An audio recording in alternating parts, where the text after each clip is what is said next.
الحمد لله حمدا كثيرا طيبا مباركا فيه. أشهد أن لا إله إلا الله وحده لا شريك له إله واحدا أحدا صمدا لم يتخذ صاحبة ولا ولدا ولم يكن له كفوا أحد.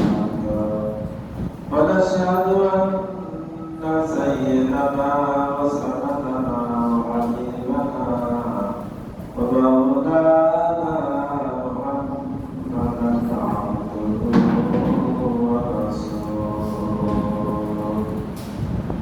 أما بعد فأعوذ بالله من الشيطان الرجيم. بسم الله الرحمن الرحيم. والعصر إن الإنسان لفي خسر إلا الذين آمنوا وعملوا الصالحات وتواصوا بالحق وتواصوا بالصبر. صدق الله مولانا العظيم وصدق رسوله النبي الكريم. ونحن على ذلك من الشاهدين والشاهدين. ربنا تقبل منا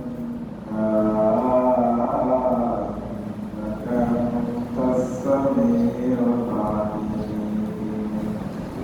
السلام عليكم ورحمة الله. الحمد لله حمدا كثيرا طيبا مباركا. اللهم إني أعوذ بك من البطش والجنون والجزاء ومن سيء الأسقام. اللهم صيبا نافعا. اللهم لا تقتلنا بغضبك ولا تهلكنا بعذابك وعافنا قبل ذلك. أعوذ بكلماتك التامات كلها من شر ما خلق. আল্লাহ পাকের দরবারে শুকর এবং সুজুদ যে রব্বে করিম আমাদেরকে আজ সফর মাসে চতুর্থ জুমা 30 আগস্ট 24 সফর 15 ভাদ্র পবিত্র জুমার দিনে আল্লাহ পাকের ঘরে সুস্থ অবস্থা আমাদেরকে আসার বসার সুযোগ করে দিয়েছেন। সেই রব্বে করিমের দরবারে শুকর গুজার করছি, সকলে কালিমাত শুকর আদায় করছি আলহামদুলিল্লাহ। আজকের আলোচনার বিষয়বস্তু ইতিকাদ তথা সময় বন্ধ প্রসঙ্গে আলোচনা। এ প্রসঙ্গে গতি 30 পারা সূরা আসর, যে সূরার নাম সূরাতুল আসর। সূরা আসর তেলাওয়াত করার পর আমাদেরকে এখানে সংযোজন করেছে। এটি মক্কি সূরা, আয়াত সংখ্যা 3। সূরা আসরে আল্লাহ পাক সময়ের কসম করে আমাদেরকে কথাগুলো বলতেছেন যে রব্বে করিম আমাদেরকে বন্যা থেকে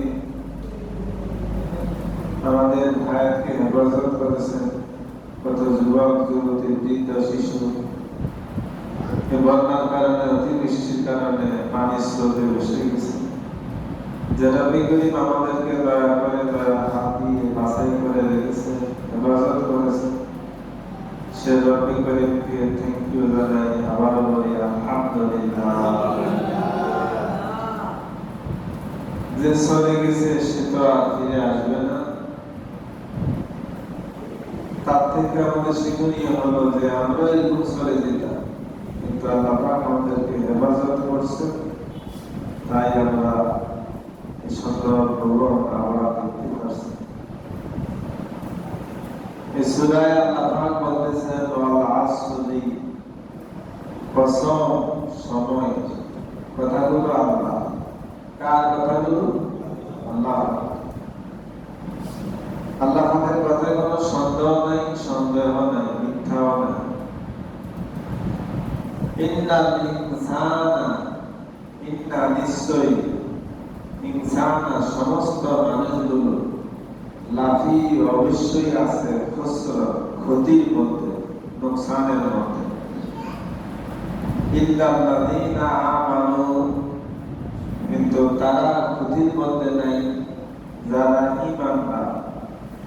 ওয়া আমিলুস সালিহাতি, 2 নম্বরে যারা ভালো কাজ করে। ওয়া তাওয়াসাউ বিল হাক্কি, 3 নম্বরে যারা একে অপরকে হকের জন্য উপদেশ প্রদান করে। 4 নম্বরে ওয়া তাওয়াসাউ বিস সাবরি, যারা একে অপরকে মুসিবতের সময়, বিপদের সময় সবরের জন্য, ধৈর্য ধারণ করার জন্য উপদেশ প্রদান করে। এই 4 প্রকার মানুষ ছাড়া লাফি খুসর সমস্ত মানুষগুলো নোকসানের মধ্যে আছে। এটা আমরা তারা শুনলাম, সরল অনুবাদ শুনলাম। এই সূরাটা কেন নাযিল হলো? প্রথম প্রেসিডেন্ট মহানবীর শ্বশুর জলিল মুকাদ্দার সাহাবী, পৃথিবীতে বেহেশতের শুভ সংবাদ প্রাপ্ত প্রধান প্রথম সাহাবী হযরত আবু বকর রাদিয়াল্লাহু আনহুর কথার সমর্থনে আল্লাহ পাক এই সূরা নাযিল করেছেন। সুবহানাল্লাহ। যে নেতা তার উপরস্থ নেতাকে মহব্বত করে, ভালোবাসে, তার বিপক্ষে কেউ বক্তব্য দিলে তখন নেতা দাঁড়িয়ে তার পক্ষে দলিল পেশ করে, তার সাপোর্টে কথা বলে যে আমার নেতার এই গুণ। তো বোঝা গেছে সত্যিকার বন্ধু এই জন্যই তার পক্ষ হইয়া ওকালতি করে। কাজে আল্লাহ পাক মুমিনের পক্ষ হইয়া ওকালতি করতেছেন। আল্লাহ পাক বলতেছেন যে সময়ের কসম।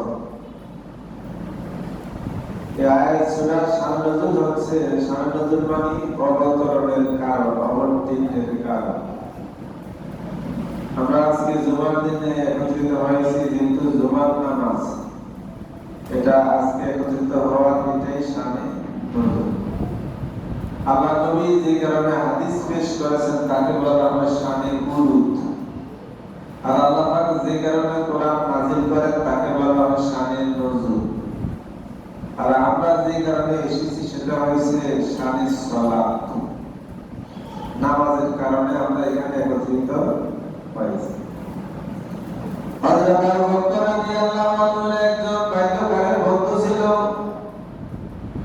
তার নাম হলো কালাদা ইবনে উসাইদ, তার মানে উসাইদের ছেলে কালাদা। এই বিধর্মী কাফের হযরত আবু বকর রাদিয়াল্লাহু আনহুর বন্ধু ছিল। আবু বকর রাদিয়াল্লাহু আনহু তখনও কলেমা পড়েন নাই, নবীর পরিচয় পান নাই। যখনই নবীর পরিচয় পেয়েছেন, নবীকে দেখিয়া ঈমান এনেছেন। ঈমান আনার পরে ওনার সাথে, নবীর সাথে সম্পর্ক গাঢ় হইতে লাগলো, মহব্বত মজবুত হইতে লাগলো, ঈমান পাকা হইতে লাগলো। ঈমান পাকা হওয়ার কারণে আল্লাহ পাকের মহব্বতে, আল্লাহ রাসূলের মহব্বতে হযরত আবু বকর রাদিয়াল্লাহু আনহু ধন সম্পত্তি আল্লাহ রাস্তায় ব্যয় করা শুরু করে দিলেন, ত্রাণ দিতে লাগলেন। ত্রাণ দিতে দিতে ওনার ব্যবসা বাণিজ্য ছিল, যেহেতু দোকান বন্ধ করে ত্রাণ দিতেন, মানুষদেরকে সাহায্য করতেন, এই জন্য ওনার ব্যবসার মধ্যে একটু লস হইতে লাগলো। এই অবস্থাতে গিয়া হযরত আবু বকর রাদিয়াল্লাহু আনহু ওই বাল্যকালীন বন্ধু যে বিধর্মী, সে আবু বকর রাদিয়াল্লাহু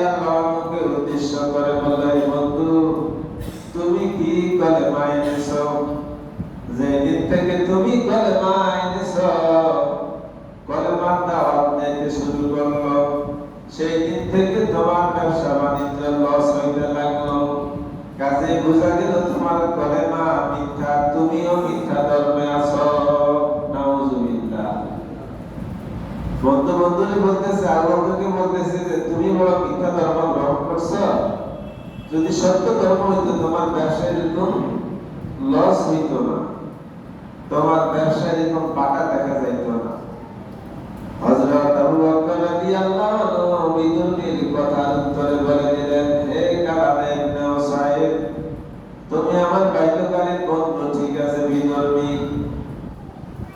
যারা ঈমানদার তারা কোনোদিনও নোকসানের মধ্যে নাই। হযরত আবু বকর রাদিয়াল্লাহু আনহু যখন কালাবে ইবনে উসাইদকে কথা বললেন, সঙ্গে সঙ্গে আল্লাহ পাক রব্বুল আলামিন হযরত ইব্রাহিমের মাধ্যমে নবীর প্রিয় সাহাবীর শানে এই সূরা নাযিল করে দিলেন। সুবহানাল্লাহ। আল্লাহ পাক জিবরিলের মাধ্যমে নবীর কাছে ওহী পাঠিয়ে দিয়েছেন, যে ওহী পাঠিয়ে দিয়েছেন সেই ওহী আজকে সূরা আসর।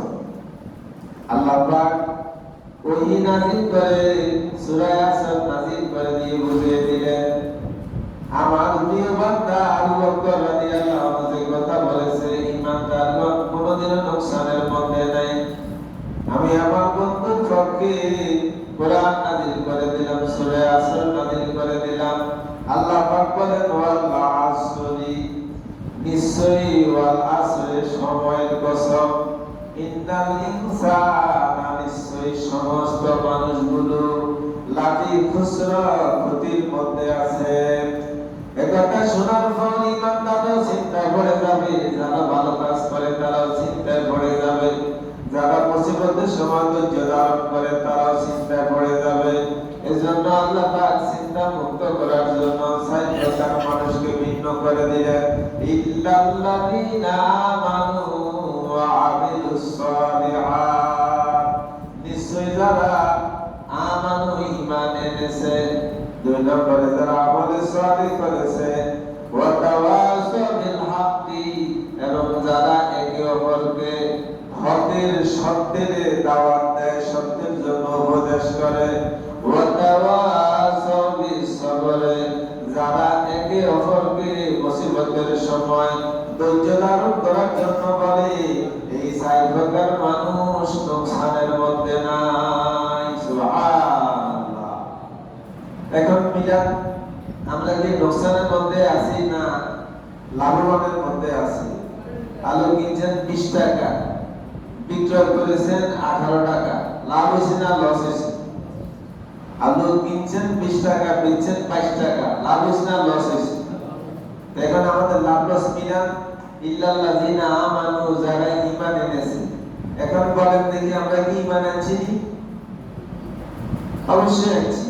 যেটা আমরা বলে দিয়েছি, লা ইলাহা ইল্লাল্লাহু মুহাম্মাদুর রাসূলুল্লাহ সাল্লাল্লাহু আলাইহি ওয়াসাল্লাম। তাহলে আমরা ১ নম্বর পয়েন্ট পাইছি যে আমরা লাভবানের মধ্যে আছি। ২ নম্বরে বলা হয়েছে ওয়া আমিলুস সালিহাত, যারা ভালো কাজ করে। আমরা যে আজকে জুমার নামাজে আগে ভাগে আসলাম, নামাজ পড়ার জন্য আসলাম, পাক পবিত্র হয়ে আসলাম, এটা কি ভালো কাজ না খারাপ কাজ? তাহলে ওয়া আমিলুস সালিহাত ২ নম্বর পয়েন্টে আমরা আছি। ৩ নম্বর পয়েন্ট ওয়া তাওয়াসাউ বিল হাক্কি, যারা একে অপরকে হক পথে দাওয়াত দেয়, হক পথে চলার জন্য উপদেশ দেয়। আমরা তো আমাদের সন্তানদেরকে বলি কম বেশ, বাবা নামাজ পড়ো, ঠিক কি না? এর হকের পথে আমরা আছি। ৪ নম্বরে ওয়া তাওয়াসাউ বিস সবরি, যারা বিপদে বেদনা একে অপরকে সবরের জন্য পরামর্শ করে।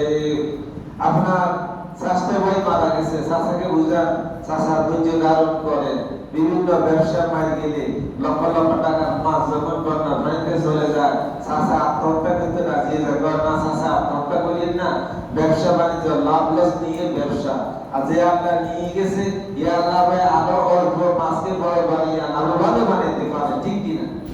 কাজে আমরা একে অপরকে মুসিবতের সময় পরামর্শ দিই, তো বোঝা গেছে চারটা গুণ আমাদের মধ্যে আছে। কোন আলহামদুলিল্লাহ। এই জন্য আল্লাহ পাক সময়ের কসম করে বলে দিয়েছেন সময় বড় দামি জিনিস। এই জন্য আল্লাহ পাক আসরের সময়ের কসম করে বলেছেন যারা পৃথিবীতে জ্ঞানী গুণী হয়েছেন তারা সময়ের মূল্য করে জ্ঞানী গুণী হয়েছেন। হযরত মাওলানা শাহ মাখদুম রুহুস রহমাতুল্লাহ আলাইহি আল্লাহ পাকের একজন প্রিয় ভাজন ব্যক্তি কেমন ছিলেন? পদ্মা নদীর মধ্যে বন্যার কারণে যখন পানি স্রোত ভেসে যাইতে লাগলো, এতে করিয়া পদ্মা নদীর মধ্যে ভাঙন শুরু করে দিল, নদীগুলো ভাঙতে ভাঙতে একাকার হয়ে গেল। হযরত মাওলানা শাহ রুহুস রহমাতুল্লাহ আলাইহি দরবারে আসিয়া কয়েকজন বক্তব্য হুজুর আপনি একটু দোয়া করে নদীগুলো ভাঙতে ভাঙতে আমাদের বদরদা সব ভাঙিয়া যাইতে আছে। আল্লাহর ওলি তখন হাতের মধ্যে একটা পাথরের টুকরা নিলেন। কি নিলেন? পাথরের টুকরা নিলেন। পাথরের টুকরা নিয়ে আল্লাহর ওলি যখন পদ্মা নদীর মধ্যে নিক্ষেপ করলেন, সেই দিন থেকে পদ্মা নদীর ভাঙন বন্ধ হয়ে গেল। তাফসীরের মধ্যে লেখেন, কিতাবের মধ্যে লেখেন যে আধা মাইল পর্যন্ত সব হয়ে গেছে, আর কোনোদিন ভাঙা হয় না। সুবহানাল্লাহ। এত বড় পাওয়ার কিভাবে পাইলে? কোন প্রভু মানে না, পাথরের বস্ত্র ফালাই নেই, বালুর বস্ত্র ফালাই নেই, সুন্দর উনার পবিত্র হাতে একটা পাথরের কোনা মেলেছে। পাথরের কোনা নিক্ষেপ করার কারণে সব পড়ে গেল, নদী ভাঙন বন্ধ হয়ে গেল। কাজে আল্লাহ পাক রব্বুল আলামিন এত পাওয়ার দিয়েছেন, যেহেতু উনারা ওয়াল আসরি ইন্নাল ইনসানা লাফি খুসর ইল্লাল্লাযিনা আমানু ওয়া আমিলুস সালিহাতি ওয়া তাওয়াসাউ বিল হাক্কি ওয়া তাওয়াসাউ বিস সাবর। যেহেতু আল্লাহর ওলিগণ এই সূরার উপর আমল করিয়া আল্লাহ পাকের কোরআনকে ভয় করিয়া আজকে উনাদের পাওয়ার আল্লাহ পাক এমন করেছেন, উনারা থুতু নিক্ষেপ করলেও থুতু আল্লাহর দরবারে কবুল হয়ে যায়, পাথর নিক্ষেপ করলে পাথরও কবুল হয়ে যায়, কথা বললে জবানের কথাও কবুল হয়ে যায়, হাতের ইশারা দিলে হাতের ইশারা আল্লাহ পাক কবুল করে নেন। সুবহানাল্লাহ।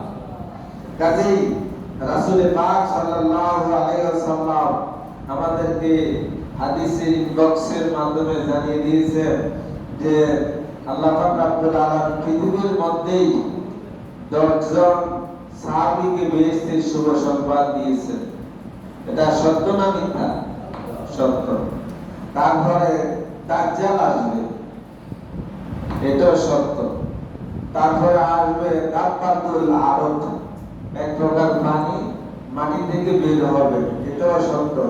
তারপরে আসবে ইয়াজুজ মাজুজ, এটা এক প্রাণী, এরা মানুষদেরকে সব মেরেছে মারি খাইতে পারে, এত এত মারাত্মক হবে, এটা হচ্ছে ইয়াজুজ মাজুজ। তারপরে আসবে ইমাম মাহদী আলাইহিস সালাম, তারপরে আসবে হযরত ঈসা আলাইহিস সালাম। তারপরে পশ্চিম দিকে সূর্য অস্ত যায়, কিন্তু সেই দিন পশ্চিম দিকে সূর্য উদয় হবে। এগুলা সবই কি আমাদের আলামত? এইজন্য রাসূলুল বাশারে আফদালু মিন রাসূলুল মালায়েকা ওয়া রাসূলুল মালায়েকাতু আফদালু মিন আম্মাতিল বাশার ওয়া আম্মাতিল বাশারে আফদালু মিন আম্মাতিল মালায়েকা। কাজে রাসূল পাক সাল্লাল্লাহু আলাইহি সাল্লাম থেকে আমরা যত কিছু জেনেছি সবই সত্য। রাসূলুল বাশারে আফদালু মিন রাসূলুল মালায়েকা, ফেরেশতা রাসূল থেকে মানব রাসূল উত্তম। সকলে বলি আলহামদুলিল্লাহ। কাজেই ফেরেশতা যত সম্মানী হোক, এই ফেরেশতার থেকেও দামি হচ্ছে দুর্বল অসহায় এই মানুষগুলো। এদেরকে কে দিয়েছেন সম্মান? আল্লাহ পাক সম্মান দিয়েছেন। কারণ এরা কি করে? এরা আল্লাহ পাকের না দেখিয়া সিজদা করে, আল্লাহ পাকের না দেখিয়া বিপদের আত্মীয়স্বজনকে ত্রাণ দান করে, যাকাত দান করে, ফিতরা দান করে, টিন দান করে, ঘর বাড়ি দান করে। এরা তো দেখে নাই কিছু। আমরা তো কেউ আসমানে উঠতে পারি না। কাজে ফেরেশতারা তো সব কমে দেখতে আছে আসমানে কি অবস্থা আছে।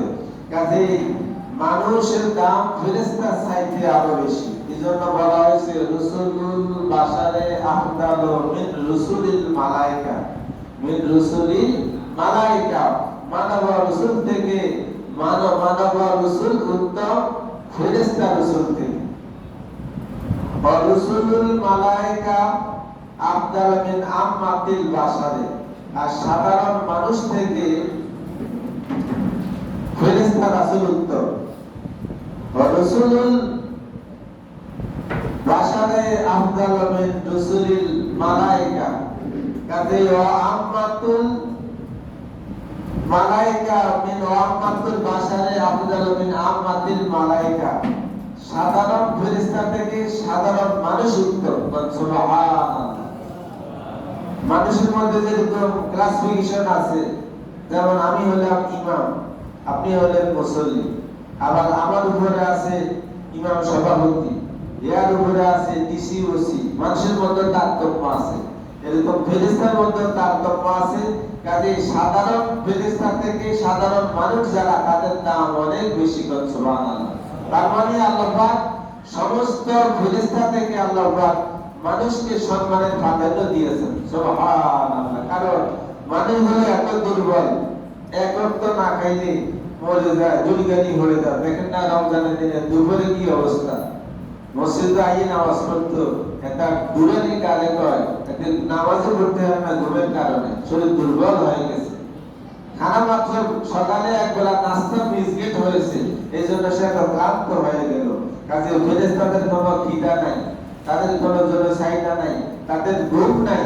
কাজে মানুষের এত কিছু খাওয়া আছে, খিদা আছে, জনক্রিয়া আছে, সব আছে, সব কিছু ত্যাগ করে দিয়ে চলতে পারে। সে ফেরেশতার দিকে তার আল্লাহ আরো বাড়িয়ে দেন। সুবহানাল্লাহ। এই জন্য বাজার আমাদের সকলকে আমাদের দাম ফেরেশতা থেকে আরো বেশি। আমাদের দামকে বজায় রাখতে হবে। ওই আজকের আলোচনা বিষয় হল আসর। আল্লাহ পাক যে সময়ের কসম করে বলছেন, এই সময়কে আমাদের মূল্যায়ন করতে হবে। কিসের মাধ্যমে মূল্যায়ন করব? আমরা যখনই সুযোগ পাইব, রাস্তা বসিয়ে বসিয়া, দোকানে বসিয়ে বসিয়া ক্যারাম বোর্ড খেলাইব আর তাস খেলাইব নাকি? না, বরং আমরা যখনই সুযোগ পাইব যে আরে দুনিয়াতে মামলা শিকার হইলে উকিলের দ্বারা দৌড়াদৌড়ি করে, আমার তো মৃত্যুর মামলা আছে, আমার তো কবরের মামলা আছে, আমার তো হাসরের ময়দানের মামলা আছে, ফুলসিরাতের মামলা আছে। কাজে এতগুলো মামলা আমি কিভাবে আমার হাতের পর্দা 16 দানা খেলি, তারপরে ক্যারাম খেলাই? এই জন্য আমাকে ইসলামিক কিতাবগুলো আমাকে অধ্যয়ন করতে হবে, তাদারুস করতে হবে যে আমার সামনে কি অবস্থা হবে, আমার মৃত্যুর সময় কি অবস্থা হবে, আমি কি ঈমান নিতে পারবো, আমি কি কবরে আযাব থেকে মুক্তি পাইব, আমি কি ফুলসিরাত পার হতে পারবো, আমি কি বেহেশতে যাইতে পারবো, আল্লাহ পাক কি আমাকে ফেরেশতা দ্বারা পাকড়াও করে জাহান্নামে নিয়ে যাবে?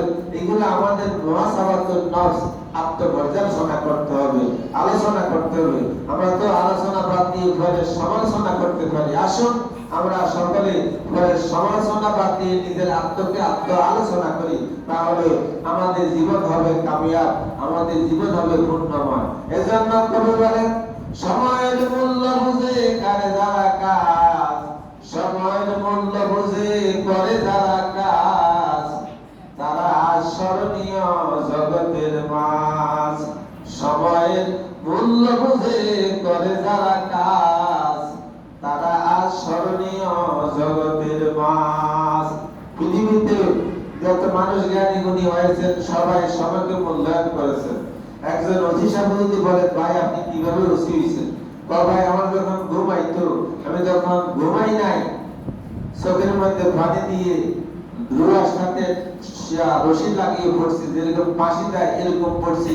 এত কষ্ট সাধনা করার পরে যে B5 পাইছি, এরপরে MA পাস করছি, ল পাস করছি, এরপরে ইন্টারভিউ দিছি, এরপরে যা আছে গোষ্ঠী সব দিছি, এরপরে ওসি হয়েছি। এত সাধনার পরে সে একটা পদ পাইছে। কাজে আমি আর আপনি বেহেশতের সাধনা পাওয়ার জন্য কত সাধনা করতে হবে। কাজে আমাদের সকলকে আমরা 5 ওয়াক্ত নামাজ ইনশাআল্লাহ পড়ব। যারা এই বন্যার মধ্যে অতিবৃষ্টির মধ্যে ভেসে গেছেন, আল্লাহ পাক সকলকে শহীদি পদে মর্যাদা দান করুন। যারা বন্যায় প্লাবিত রয়েছে, লক্ষ লক্ষ মানুষ এখনো পানির নিচে যাদের ঘর বাড়ি রয়েছে, আল্লাহ পাক অতি শীঘ্রই অল্প সময়ের মধ্যে যেন পানিগুলো সরিয়ে দেন, আমাদের বসবাসের মতো উপযুক্ত স্থান করে দেন। আমরা সকলে বলি আমিন। ওয়া আখিরু দাওয়ানা আলহামদুলিল্লাহ।